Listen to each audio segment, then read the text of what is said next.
Hey Coastline, I'm Colton Courtway and this is my wife. Alex Courtway. And we're here to share our testimony with you guys.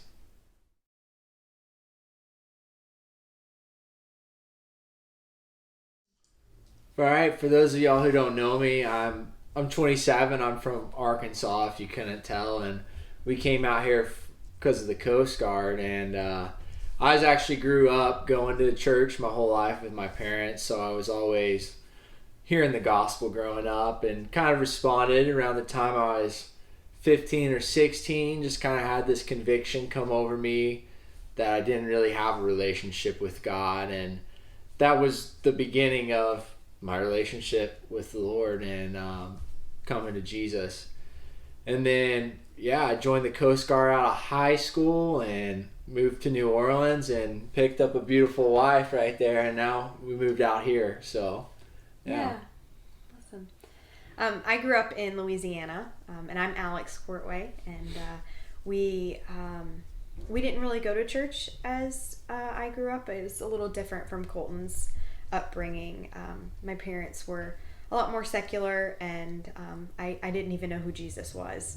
Didn't know the story of the gospel or anything, and all through high school and college, just kind of living for me. And I had a really bad breakup, and my little sisters had started going to church and met the Lord, and they invited me to this youth group, and so I went and was super jaded about it, and but it was really awesome, and found my relationship with Christ there. And so ever since then we've just been following the Lord, and I moved to New Orleans to teach, and I met him. So that picks us up here in Astoria.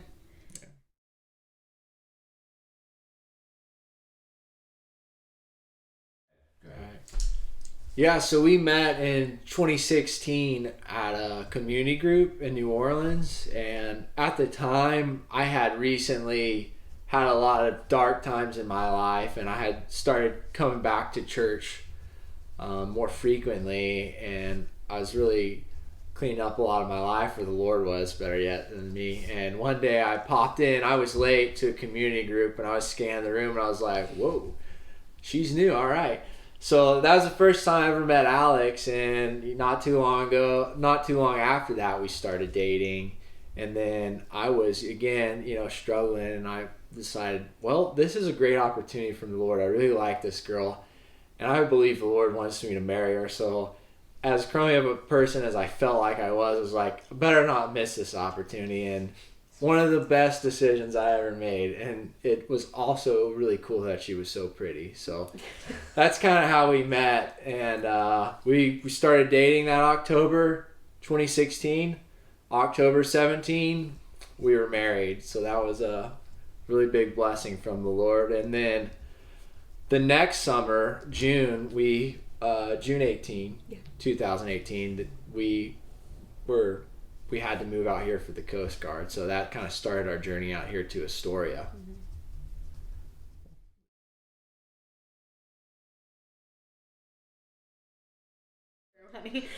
So tonight, church, we really wanted to share our testimony with you about moving out here and struggling with infertility and starting our family. As you can see, we're expecting in about 2 weeks or so, and super excited to meet Hope Elizabeth Courtway. So this is kind of the story about how she came to be and the struggles that we went through to get to this place. So when we moved up to Astoria, we were really seeking the Lord more together and individually. I don't know if y'all have ever made a cross-country move away from your family and your friends, but it can be really difficult. And so coming here was a little challenging just because we didn't have that support that we had back home. And so, when you're in those situations, the best thing to do is to seek the Lord and to rely on Him. And that's what we were really trying to do. And we found that we were really growing in our relationship with God and feeling more stable. We both had really good jobs here. Colton was loving doing the rescue swimmer stuff, and I had gotten a job teaching kindergarten at Warrenton. And so things were going really well. We were enjoying life, and I had always wanted a baby, always. I'm sure a lot of ladies feel that as well. And I was really wanting to start trying. And so when we got here, we kind of started that process of, just trying to make a family. Even from the moment we got married, she always wanted kids, and I was kind of like, yeah, whatever, we'll wait a little bit. And when we got here and she really was pressing it, I was like, all right. So I was indifferent, but it was about a year, right? It had been since nothing had happened. Yeah, when we moved here in the summer, and we had, already stopped preventing in New Orleans, and so by December of the end of that year, we decided nothing was happening, and we might need to get tested. Well, she pushed it. I was kind of like, no, it's not a big deal, babe. Everything's fine. And she's like, no, I really want to get tested. And so if you're married, eventually you're like, yes, ma'am. We'll do something like that. Yes. So we got, and it was her worst nightmare. Like, oh, I'm going to be infertile. And I was just reassuring her, babe, you're just making this up. Like, everything's fine. You just need to relax. That's what the doctors will always say. Oh, if you relax, it'll happen, which is sometimes true. Sometimes, yeah. Yeah, so then we began the process and doing all of the tests to make sure that everything's going right with her and myself. And yeah. And the tests so far were coming back fine. Yeah, everything. I was fine. Was she was great. Yeah, all test. How many tests were there? Like 3? 3 or 4 until the very last test in January was a test where they put ink up your fallopian tubes to see if they're blocked or not. And we had that test done, and even in the room with the radiologist, they were like, no, the ink came out, everything's fine. So we had no reason to believe anything would be wrong until our follow-up appointment the next week, when the doctor told us that something was wrong and that the radiologist didn't see the results correctly on the screen, and that I had something called bilateral hydrosalpinx, which is basically where both of your fallopian tubes are distended and swollen with fluid, and they're corroded and they will not work. And so they have no idea why I had that. Everything else was healthy. We had no reason to believe there was anything wrong, but it was just kind of, and it's not super common to have it in both tubes like I did. So the doctor's recommendation was to see a specialist in Portland to start IVF, because other than that, there's no way to get pregnant naturally with that. There was no way to fix the tubes. There was no way to do anything other than IVF. So and after the appointment, she was really crushed and crying, and I was pretty upset about it too. And more so than that, I just kind of felt helpless because my wife was, so brokenhearted, and there's really nothing I could do about it. And of course, obviously, I want to be like, oh, I'll fix it, babe, but it's out of my hands. And it was a hard time. It was definitely a hard week. So, I was so mad, like just so upset, like, God, why? Sorry. I'm pregnant, so I cry all the time. Just like, God, why? Like, everything was going fine, and all the tests were coming back great, and then the one test where you can't, like, have it fixed, I just remember being really angry with the Lord. Yeah, and I felt helpless, and really, I didn't understand what she was going through. I was kind of trying to talk to her about it, and that was hard for me to just like, it's okay. And I just didn't know what to say. It was the truth. I didn't know how to react. I was just really confused. Yeah. So what day did that happen on? I don't know.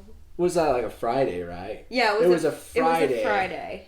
We got that news. And then the next weekend, right? The next weekend we were here, and we ended up getting a fight because, like, of course, my sister had just gotten pregnant, so everyone starts getting pregnant when you find out you're infertile if you didn't know. And so we ended up getting in a fight about something, and it was just, we were in a really dark spot. She was in a very dark spot, just really like, why is this happening? And long story short, we ended up having it's kind of a supernatural experience where at the end of it, what I took from it was I believe the Lord was saying, we're going to have a baby. And I believed that. And I was like, well, I guess we're going to have a baby. Okay. And obviously, he didn't really ever say how we were going to have a baby. But every word of the Lord proves true. So if God says something, you know it's going to happen. And yeah. Want to, if it's super I'll say a little bit about it, in that it wasn't a common experience, you know, and the honest truth is we were following the Lord, but spiritually I was a lot more immature than I am now. But I do believe like what had happened was God just met me where I was at to get the message across that, hey, don't worry, you're gonna have a baby. And looking back on it now, like, I wouldn't have done that if I were God. You know, I'm not as kind as him. And really what ended up happening just through a string of strange coincidences, because I was going through my own things mentally and spiritually, the Lord spoke to me to say, all he was saying to me was be. And to be honest, I didn't know why or what that meant. And it was this weird thing, and just being honest, I was like, all right, God, well, if this is you, I need 7 signs that this is you. And lo and behold, like 6 things happened. I was kind of like, oh, that was bad for me. I'm not supposed to ask that, I don't think, from the Lord. And I was like, all right, God, I'm sorry, I believe you. And then, yeah, so nothing happened. And I was kind of like, well, that was weird. And then this crazy instance happened where we kind of had this thing happen, and we're like, all right, well, the Lord told us we were going to have a baby in between then and there. And Alex was kind of upset, kind of like, well, this is weird, you know, like I've never experienced anything supernatural, and I don't like go out of my way to try to say that to people. Like, if God wants to speak to someone supernaturally, he's going to do it himself. You can't make him do that. You can't like conjure up the Holy Spirit or something. But he just saw 2 broken people, and I think he just did it. And kind of this baby happened to her somehow. Like, it came up, and we're like, well, I was saying the Lord said this, and she was in her head praying like, God, if you said this to me, like, this isn't fair. You're going to have to make it clear. And yeah, so a few minutes later, it was just a weird little coincidence where like I was like, I had my 6 signs, you know, and we're sitting there, we go in to get some food after all this, and we're kind of like, this is all weird, and I'm sitting there talking to this woman in the restaurant, and she keeps like, I'm kind of like ignoring her, trying not to talk to her, and she's all like, hey, how are you tonight, you know, and getting my attention. I'm like, golly, she's not getting the hints. And like I look on her, and she's just got a golden necklace, and it just said baby on it like that. And I was like, oh my gosh, what's your necklace say? And she said baby. And Alex was all like, oh my gosh, that was weird. So it was just a few minutes after. It's just weird coincidences, and took that as, all right, well, the Lord said we're going to have a baby. So yeah, it was different. I'm not one who normally like goes after those kind of things or looks into supernatural experiences. I just don't typically, and definitely that night it was weird. It felt like the Lord really had told us we were gonna have a baby, but I was still not very stoked about that. I was pretty upset and felt like, well, how, like, you know, how is that gonna happen? I can't have a baby. So still, you know, I think Colton felt a lot more peace about it and was super, like, he held on to that a lot, and I didn't. I kind of felt like almost, I don't want to say tricked by God, but a little bit. Like, I felt kind of played, like, that's not fair. Don't do that. You know, let me go through this season of healing mentally and spiritually, and just basically trying to reconcile I'm never going to have a child, kind of already throwing in the towel, and like not wanting to have false hope because, to protect yourself. So that was kind of where I was mentally. But then still at the same time, if it makes sense, holding on to the hope that maybe we could one day have kids. So it's like this two-sided thing of like, I want to give this up and just move on, but I also want to hold on to it and have that dream that I've wanted for so long. It sounded a little crazy. Okay. Yeah, it felt a little like, no, that's not right. Like, that's me grasping at something. Right. That's him grasping at something. That's not true. Yeah. And the whole time I was, just praying to God, like, if you said that, you have to show me. Because, like, there's no way. I'm not believing that. Like, I can't believe that. I need to concretely, you to show me that that's the word that you spoke to me in Colton was baby. Yeah.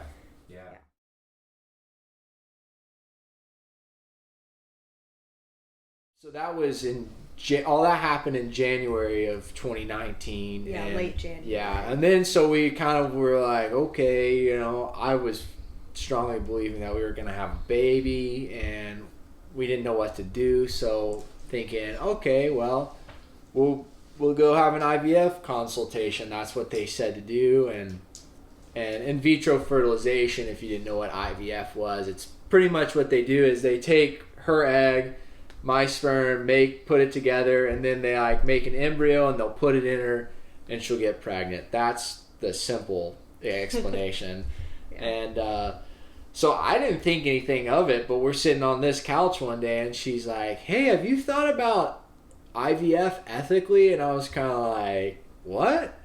And she told me about the process, how they really take as many as they can, and they'll make as many eggs. Yeah. For instance, just an example, they could take 20 eggs from her, fertilize them with my sperm, and they all become embryos. And then they check each one for, this one's got this issue, we'll set it aside, and these are your best ones, and it's all for money, really, is the reality.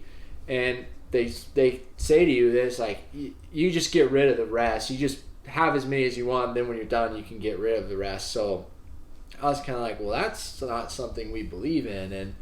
And there was, looking into it, there was a way where people did it who were pro-life and followers of Christ, that you could kind of set with the fertility clinics a set number, a small amount, a reasonable number, where you say, okay, well, we'll only do 4 eggs because that's what we want to have.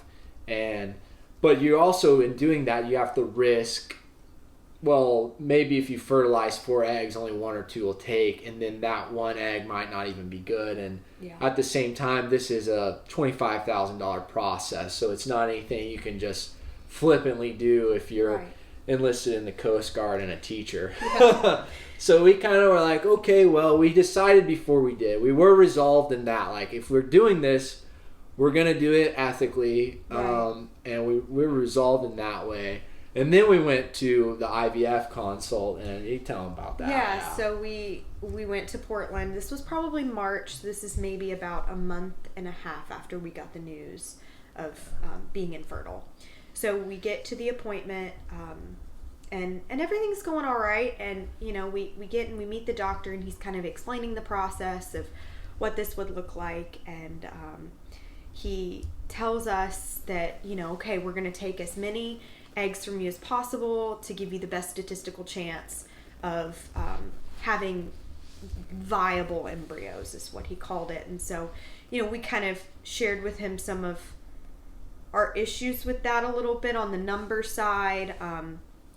Wasn't addressed a ton until he started talking about what we would do with embryos that are have chromosomal abnormalities. So things like Down syndrome or anything that's a chromosomal disorder. He said we would get rid of those embryos. And obviously we were not okay with that, and kind of spoke our opinion and said, yeah, no, we wouldn't do that. We would we would transfer those embryos just like any other embryo. And he kind of looked at us funny and said, well, we would get you counseling for that. And again, this is just our experience with IVF. I certainly don't want to make it out to be like there's not good ways to do it, or, you know, and it's all bad. This is just our experience with and how we felt about it, and the encounters that we had at that specific fertility clinic with that specific doctor. So it was not a great experience. Bad experience. Yeah. We were both pretty like anxious, and I left a little bit Colton shaky. left. I wasn't too stoked on the doctor. Yeah, we got in the car, and just the whole thing of how expensive it was. It was like going to be $25,000 just to transfer one embryo, and that's, you know, our insurance doesn't pay for that. That's not something They didn't cover any of it. We could have afforded it, but you know, it was stressful. It was really stressful. So we got in the car after, and I started crying. I was like, and I said, I don't want to do this. And he said, good, I don't want to do this either. And, but you know, as the weeks progressed after, you know, it's not that I had doubts, but it was like, this is the only option I have, like, to be pregnant and to have a child. I really felt like it was the only way.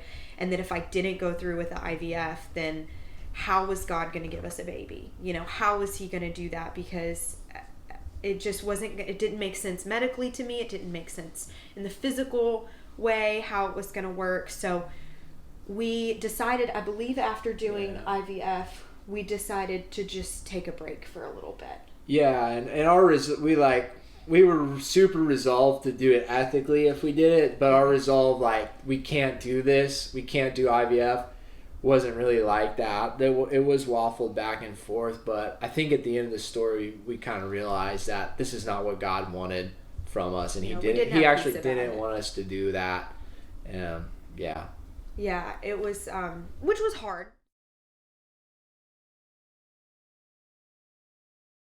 Perfect. Jump off. Yep. So that all happened in March with the IVF, and then we kind of put the brakes on trying to figure out how we were going to have a baby, really, when it wasn't our job to do that in the first place. And I was kind of stressed at work. I was super stressed at home because of all the infertility. She was really struggling. I was not getting it, frustrated, and I could talk for hours about it, but I also had a lot of, like, spiritually, I had a lot of things wrong, a lot of wrong views of God and doctrine and theology or whatever, you know. You can ask me about it if you want, but kind of created this perfect storm for me that I didn't realize was created. And I can even go back to the day it happened in April, but I was at work and I just had a panic attack. Never have dealt with any mental illness, any anxiety, and anything like that in my entire life. And it's just like that.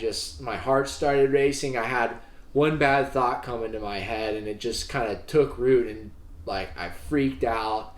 And I called Alex. I didn't know what was going on. I thought I was going insane. And she came into work that night and she prayed for me. And I just remember, like, not understanding what was happening. And so anyways, that kind of gave way into just generalized anxiety, and I would kind of talk to myself, oh yeah, you know, the Lord, he's going to get me through this. He's using this to make me stronger, but, you know, I'll be okay. And it never really subsided. Like, my anxiety just kept continuing, and like this horrible feeling of kind of like imminent danger or impending doom, however you want to put it.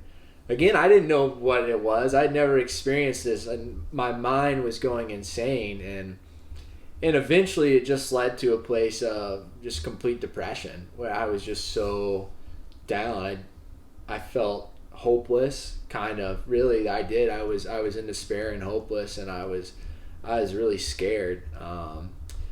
Because I had a good friend who had killed himself the year before, and I started being really scared. Like, I thought he was this awesome Christian I looked up to, and I was like, I don't want to do that. I want to live, you know.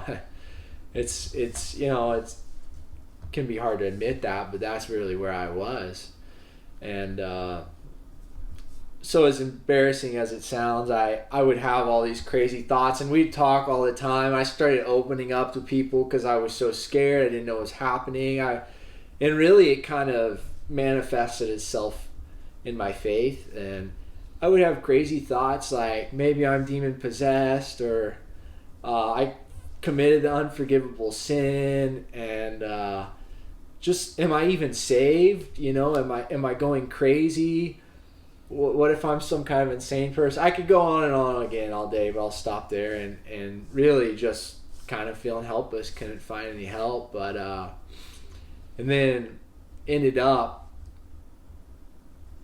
so I was dealing with that just started in April, and it never really subsided. And then I'm supposed to be there emotionally for my infertile wife, and no, that was not the case. I couldn't really be there for her, so that was a really hard part of all this as well. So while Colton was going through all this, I had no idea what to do. I mean, he had always been super stable, steadfast, like a rock, and he just crumbled, and I was crumbling, and I had no idea what to do.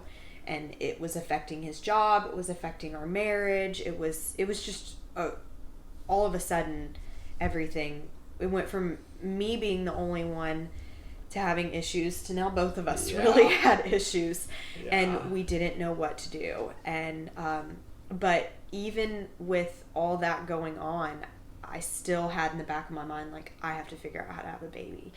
And I don't think that was the most healthy thing, of course. No. I really should have been more focused on our marriage and the Lord, and just like, and our mental healing from all that. But I was still scheming, because I'm a control freak, you know, and wanting to figure out, okay, how can we make this happen? Colton needs to get his stuff together so we can make this happen.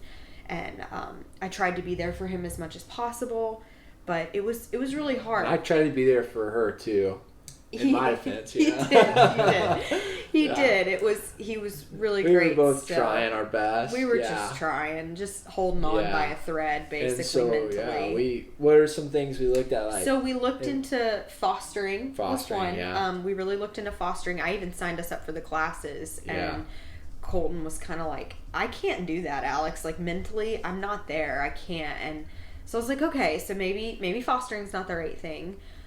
So we looked into domestic adoption and international adoption, and just, it was so expensive and so difficult, and it just, wasn't, it just didn't seem feasible for us. It just seemed like such a big mountain. Yeah, I don't know how to explain it other than, like, every time we looked into it, it felt like such a weight was put on me that I was like, we can't do this, babe. And it's kind of confusing, because here we are, like, two willing people to do something that the Lord approves of, like adoption, and we wanted to like adopt someone or foster someone, and the door was getting slammed in our face for certain reasons. It was just kind of confusing, for sure. Yeah, it was really confusing. And I mean, this was, probably during the summertime, after what happened in April and with his mental stuff. And so we ended up looking into something. I was like, okay, well, if adoption's not going to work out, if fostering's not going to work out, then I've got to figure out a way to fix these tubes. Like, there's got to be something that I can do.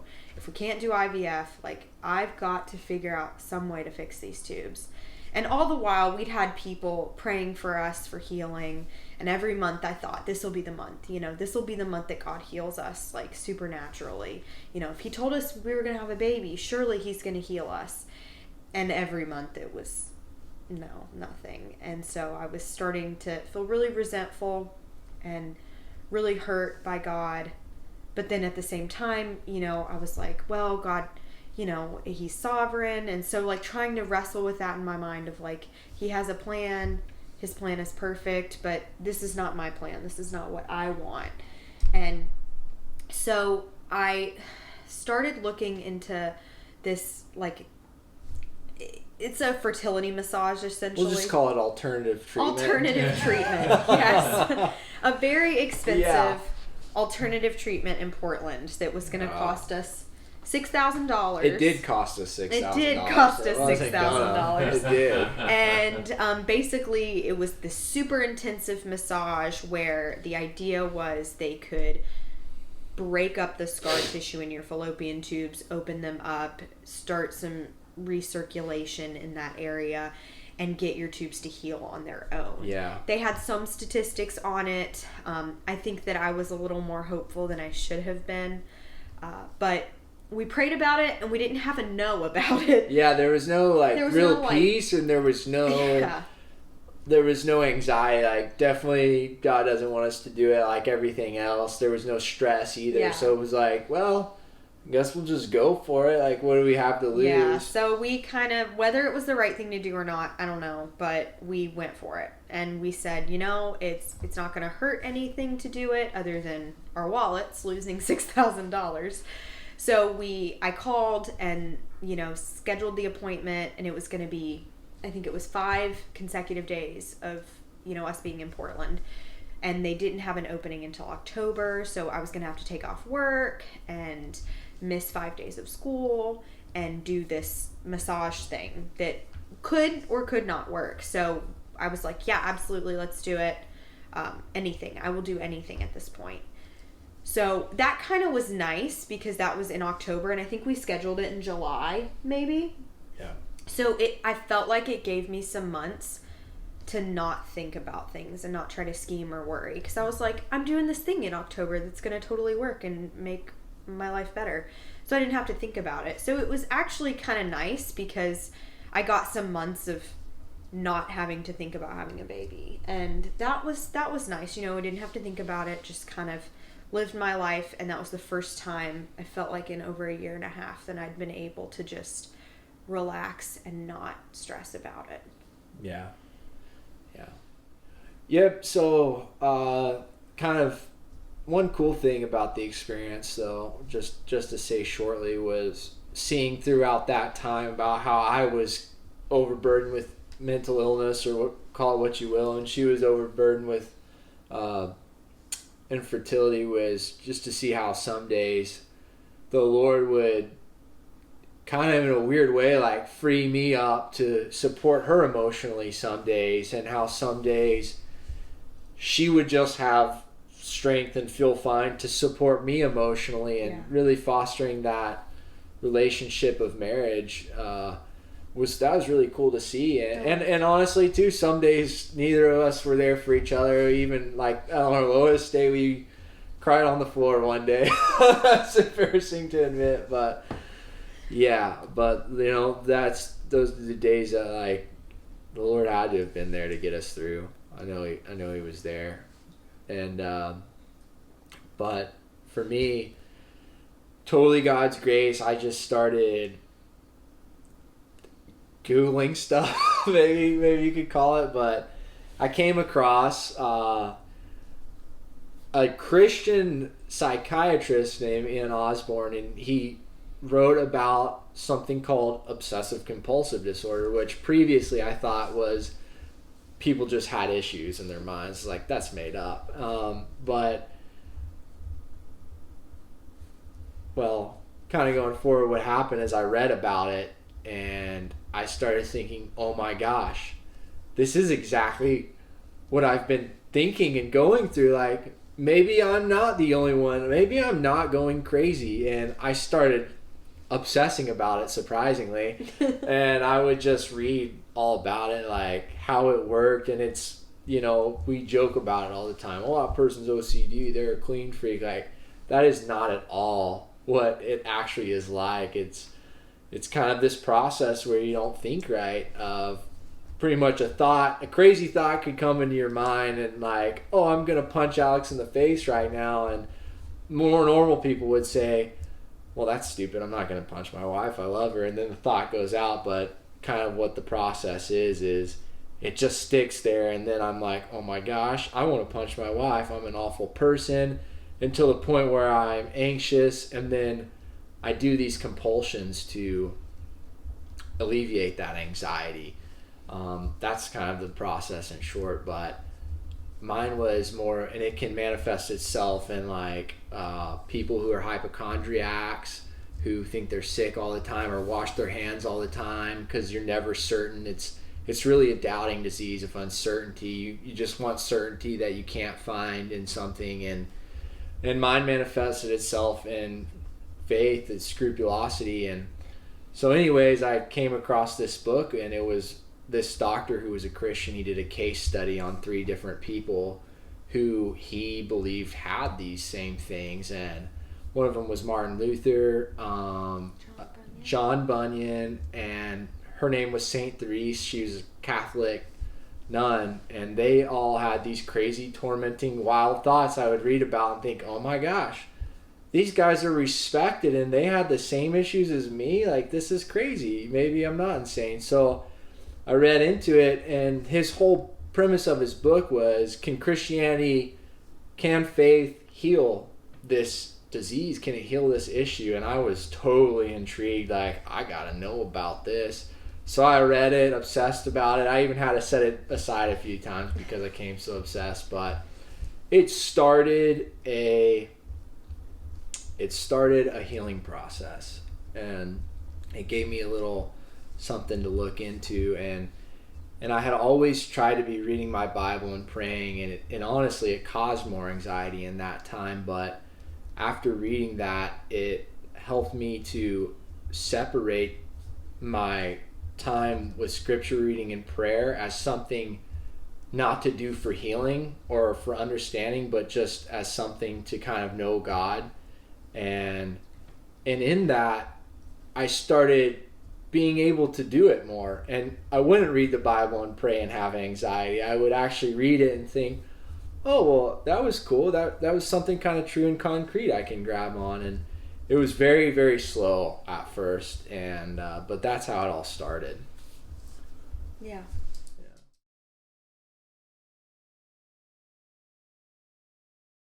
Yeah, and I just wanted to mention, kind of with my struggles, that like I'm a whole lot better than I was. And we were talking about 1 Corinthians 15:10 when Paul says, by God's grace I am what I am. And what I used to think was something horrible, I've really come to realize slowly that God's used it for good. He's used my mental struggles for good, and he's used it to force me into a spot of not depending on myself, being more humble, and learning really about God's grace. And I am a whole lot better than I was by God's grace, for sure. But I still go back into the same old habits in my mind still, and I'm on the road to recovery.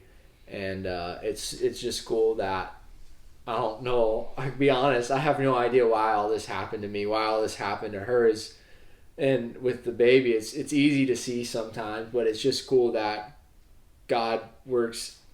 He's just so mysterious in how he does things. And I probably never will know why all this is happening, but I'm super stoked. And just the fruits of our marriage and our pregnancy, looking back on how I had behaved in the past and things, like, it's all so undeserved. And we're just stoked to be here and be a family together and raise hope.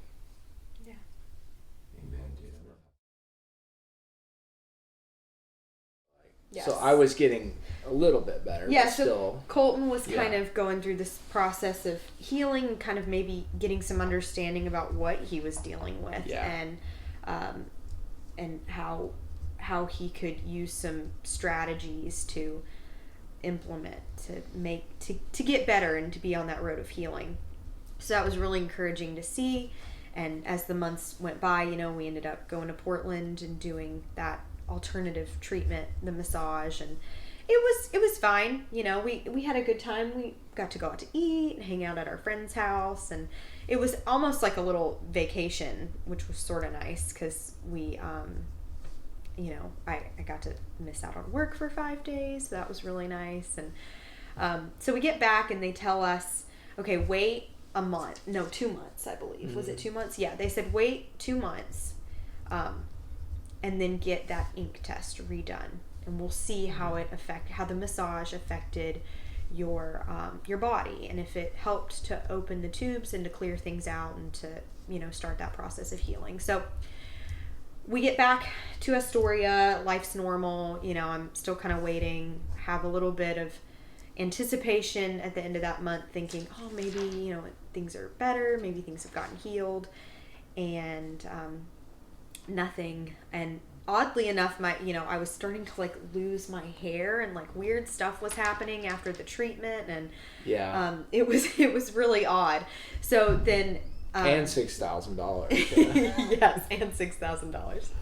So we it's probably November at this point, and I had got this book by Russell Moore. He's a pastor, and it's called Adopted for Life, and it's all about how we're adopted into God's kingdom through Jesus, and just Christian adoption, but also physical adoption. It goes through all the different types of adoption.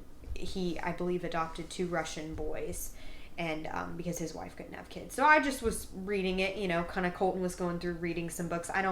I like to read, but it can be hard for me sometimes to read nonfiction. So I was trying to get into that and find some different perspectives from people who are going through things. So as I was reading this book, it went over the different types of adoption: domestic, international, and then it talked about something called snowflake adoption, which I had never heard of. And it's basically where another word for it, or term for it, is embryo adoption. So it's basically where people who have done IVF use the embryos that they want from IVF and then have extra embryos left over. And the options are, you can either get rid of those embryos, which are full genetically people. You can tell by just the embryo if it's a girl or a boy. It is not separate egg and sperm. It is a person, so they could either get rid of them, or if they weren't comfortable with that ethically, they could go through Christian adoption agencies who match people, and you basically adopt it just like a child, but it's an embryo, and you can put it in you and get pregnant and have it, and it's not biologically your child. It's biologically somebody else's child, but you now have adopted that child. Just kind of like regular adoption, except you get to be pregnant. So I was like, wow, I've never heard of that. So I mentioned it to Colton and was like, hey, have you ever heard of this? And, he's like, no. And, I think that's all that Colton happens. was like, that's literally the only conversation we had about it. So just super brief. I kept reading the book. It was really good. And then a month later, we were going to redo that test. I can't remember if it was, I believe it was before we redid the test. It was before. It was. And so she had ended up reading about embryo adoption and clicked on some website link I'm interested. And fast forward, I go to check the mail one day, and there's this big package in there to Mr. and Mrs. Courtway, and I'm like, well, that's weird. So I opened it, and it's a whole book about embryo adoption and an application to adopt an embryo. And I was, surprisingly enough, really mad because we were in a good spot. She had calmed down a little bit. I was getting a little healing, and I'm thinking, here she goes again, trying to figure something out.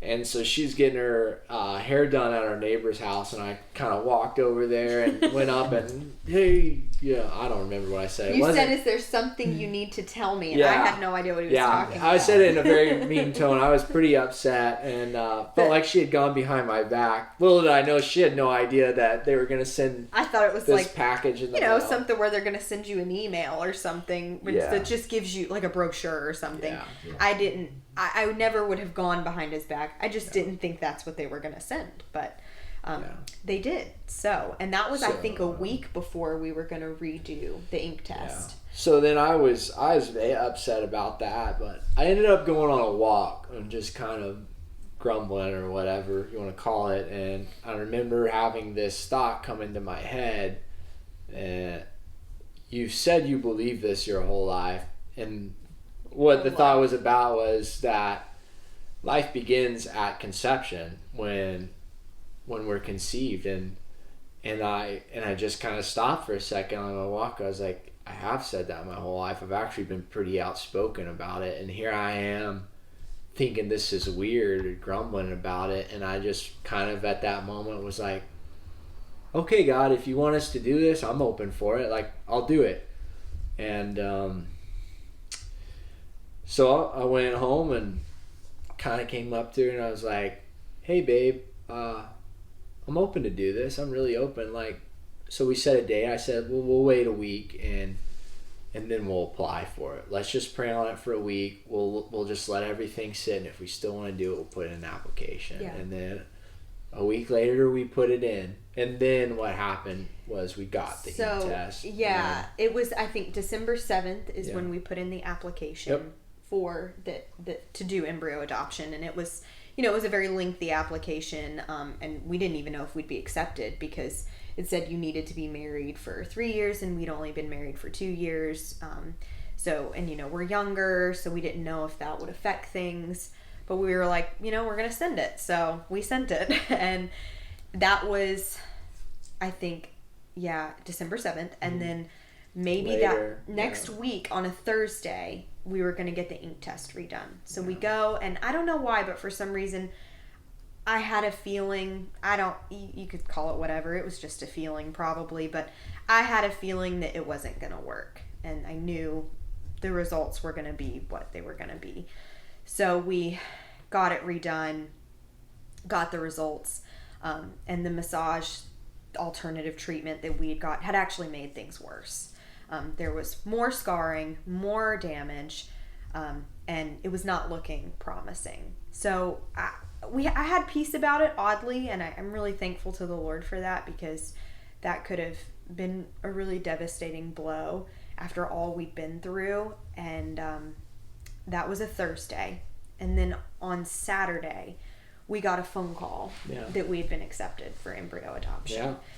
And it was really crazy because they already thought they had an embryo lined up for us, which doesn't typically happen. This can be a really long process. Not as long as traditional adoption, but it can still be kind of long to get matched with a family and everything. So they thought they had a family for us. And so I was super excited. I was like, okay, what? And I'm a doer. Like, what do I need to do to finish this application? So just like traditional adoption, you would make like a photo book of you and your family. You have to get a home study done. You have to fill in. We had to have 5 reference letters. Just a lot of things, obviously, because they want to check and make sure that you're a good family. You're going to be a good fit for somebody. So in the whole month of December, I set my mind to doing this because that's, I'm a checklist person. I was like, I got to do this stuff. I'm going to get it done. She did. And I did. I let her do it too. I was like, go for it. So we got it all done. I sent out the photo books. I had the references in. I had all the applications. We had to do like a statement of faith because it's a Christian organization and say like what we believed, and had it all done by the end of December. And then we had a home study as well. The home study went okay. I thought it wasn't going to go well because we had found a mouse in our house, and so I kind of freaked out. I was like, they're not going to let us do it. We have mice in our house. And but everything went without a hitch. And then that first family that they thought we would be matched with fell through. The mom, I don't think, really understood what embryo adoption was, and I was a little crushed, but was like, it's okay. We're in a better place spiritually. If God wants this to happen, it's going to happen, and He's going to find a family for us. So like a week later, I get an email at school, and it's from Maria. She's the adoption liaison person who we were going through, that said you got matched with someone. So I'm freaking out, so excited, trying not to open the email at work because I wanted to wait home to get with Colton. And so I get home and, I had asked Colton, did you get the email that saw that we got, matched with somebody? And so we opened it up, and it's their whole profile, about the family. And it was so cool. We were stoked about it. Yeah, we were stoked. They ended up having 7 embryos. Yeah, they had 7 embryos really cool. that we could adopt. And they had 2 boys of their own. And so it was really cool. And we were just so excited, just beyond excited. And every step from the application on was just so smooth. easy. It just went boop, boop, fell into place. We had peace about it. Everything went really smoothly. We got accepted. So now at this point, we had to decide if we were accepting them. And we were we prayed about it, and we were like, absolutely, like we want this match. And so we kind of were like, okay, well, what's the next step? The next step is, we signed all the contracts to say basically when the embryos get thawed out and transferred to me, they're legally ours. And so we were like, okay, well, that's the next step. So we decided not to go with the fertility clinic that was in Portland that we had gone with for the IVF consult, and decided to go with one in Seattle that this organization uses a lot. So we, the only problem was my tubes, because for people who have bilateral hydrosalpinx, it can cut your chances of a transfer of an embryo working by 50% just because of how it is. I don't know. So we had to have a consult with the doctor to see what to do about the tubes. We ended up getting them. Well, we had a phone consult, and we said, whatever the doctor says, we're going to just go with. And the doctor recommended that we get them removed. So that was in the beginning of 2020, right around then, actually right before COVID hit. So we were like, okay, so we met with my doctor and scheduled the surgery, and it was kind of freaky because you have to sign a paper that says, hey, after this, like you were 100% infertile. And so it's like, I knew that I was infertile, and I knew those tubes weren't going to do me any good, but it was still a little hard to let go, because that's it. You are done. You're literally burning the bridges. And so we scheduled the surgery, and I had a lot of peace about it. And I remember being like, they were about to wheel me to the operating room, and like Colton started crying. And so, I was really, I actually didn't cry. I remember I didn't cry. Colton was like upset about it, but I was a crybaby that day. It's okay. And I remember just having so much peace when they wheeled me back, and they hadn't given me drugs yet, so it wasn't that. And this was before the anesthesia, and I just remember thinking, this is what the Lord wants, and like, this is gonna be okay. Like, we can do this. And it was really good. After the surgery, the doctor came in and was like, your tubes were a lot worse than we thought, and you made the right call. So we had that confirmation of like, man, we had done the right thing. Will you give me a tissue? Thank you. Thank you. Of like, we did the right thing, because, they weren't doing me any good, and it's like holding on to something that isn't helping you because you think it gives you comfort. You think it gives you this false sense of security. And it's like, I could have either held on to the idea that like maybe one day those tubes would have been healed, but that would have kept us from moving in the direction that the Lord wanted us to move. It was a huge step of faith. And I'm really thankful that God gave us the strength to get through that step, because I don't know if we would have been here without doing that step. So obviously that was right before COVID. So thankfully we were able to get that surgery done before, because I want to say it was like a week or two after the surgery, they stopped doing all elective surgeries. And then we had the embryo transfer scheduled for April. And then COVID shut it all down. COVID shut down our fertility clinic in Seattle. So they were like, we're going to have to postpone this indefinitely. So again, this was a really awesome, and I know COVID sucks, but it was a really cool time because we didn't have to think about it. We knew the next step we were going to take, and we had a couple months to just rest and enjoy each other. And so we ended up getting a phone call around June, right? That the fertility clinic was taking certain patients, and all our stuff was pretty much in line, ready to go. So they said, hey, why don't y'all come up here and do this? So we said, absolutely, we're stoked to do it. We did all our appointments we had to do before that, and then we went up. Do you remember the day? What day it was? June 26th. June 26th. Yeah, we went up to Seattle. It was beautiful sunny day.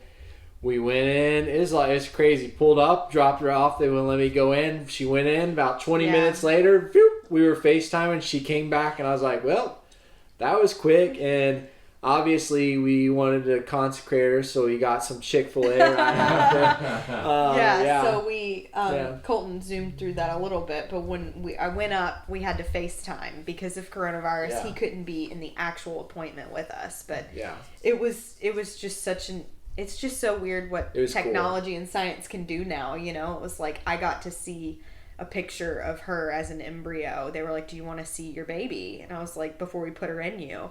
And they had unfrozen her, and she had expanded, which is what they want. And so I got to show Colton on FaceTime, and like they had her, you know, she was microscopic at that point, and so they had her on the TV screen, and they even had like a little picture printout for us that we still have of her as an embryo. And then, you know, it's funny, they like put her in you, and they were like, okay, you're good to go. And I'm like, can I go to the bathroom? Is she gonna like come out? I had no idea how it worked. And they're like, no, you're good. You can go to the bathroom. It's all fine. Like, so we just had to wait 10 days, basically. Longest 10 days of our lives. Well, those those 10 days of waiting for that test were like the worst 10 days ever. You know, like one day I'd be like, oh, it totally worked. I'm so pregnant. Like, I'm sure. And then, but I like, in self-preservation mode, most of those 10 days was like, it's not going to work. Like, this didn't work. Who are we to think that this would have worked? Like, 100% it didn't. And that's why I really wanted to go on the run after the blood test, because I couldn't, you know, I like to exercise to help alleviate like anxiety and stuff. And I was like, I can't deal with this waiting anymore. Like 10 days has been enough. I don't think it's going to work. And then seeing, you know, the email that said the pregnancy test was positive was so exciting for maybe the first hour. And then after that, I was like, well, they have to redo it in 2 days. So, I mean, we can't be excited until after that, you know? And so it was constantly this, like, trying to protect yourself from possible hope and not wanting to, you know, because when you've been given bad news so many times, you just expect that's going to happen again. And so to finally hear good news was almost too much to deal with, you know. And then to hear good news again 2 days later that like the test was positive and your levels are going up appropriately, like it was like, no, surely that's not right either. But here we are. And I mean, like Colton said, we got Chick-fil-A after, so that was the first thing Hope ate when she was in, was Chick-fil-A, as rightly so. And then we got the pregnancy test, and boom, we were pregnant. We were on a run. Because we had gotten the blood draw that morning, 10 days later. We got email that we were pregnant, and obviously Alex cried, if you wanted to guess that. But I got the email. It was awesome. In the middle of our run, and it just, you know, all I saw was you're pregnant, and I totally just lost it. And, you know, we were on the boardwalk and had to go sit on a bench to calm down. And so, you know, we FaceTimed our family and everything, and they redid the test 2 days later to make sure your levels are going up so that it's, you know, a healthy pregnancy. And everything was good. So it's been a really easy pregnancy so far. And we found out it's a girl, and her name is Hope Elizabeth Courtway. We feel like the Lord gave us that name for her. And we're 38 weeks pregnant today as we're videoing. Don't know whether she'll be here or not when this plays, but we'll see. So we're really excited and really thankful that, you know, God keeps his promises even when it doesn't look like the way you think it should look. You know, this child is not biologically ours, and we never would have thought that embryo adoption was the way that we would go. Didn't even know it was a thing, to be honest. And it's such a cool way to give God glory and to show that he cares about you, you know, even as you're in your mother's womb. You know, he cares about us, and he cares about those little embryos, and he cares about me and Colton. And so that's just been really cool to learn that in this time. And I think a verse that stood out for all our strivings and trying to figure out what to do, one thing that was learned and really still is being learned by us is from Psalm 127. that says, "Unless the Lord builds the house, those who build it labor in vain. Unless the Lord watches over the city, the watchman stays awake in vain." And I think that was really true. Like that, the Lord has to be in it if it's going to succeed. Yeah. Yeah, and it has been really cool. And if you're out there listening and hearing about embryo adoption for the first time, like, awesome. I didn't know what it was either, so Yeah. make it known to your friends. It's just a really awesome alternative. There are already about 1 million embryos that are frozen worldwide at our, I at our think it's human actually lives. just nationwide, not worldwide. Wow. Yeah. So that's really cool. Yeah. Yeah. We're really thankful that we got to be a part of it. I always ask Colton, like, if you could have a biological child or if you could have hope, what would you rather have?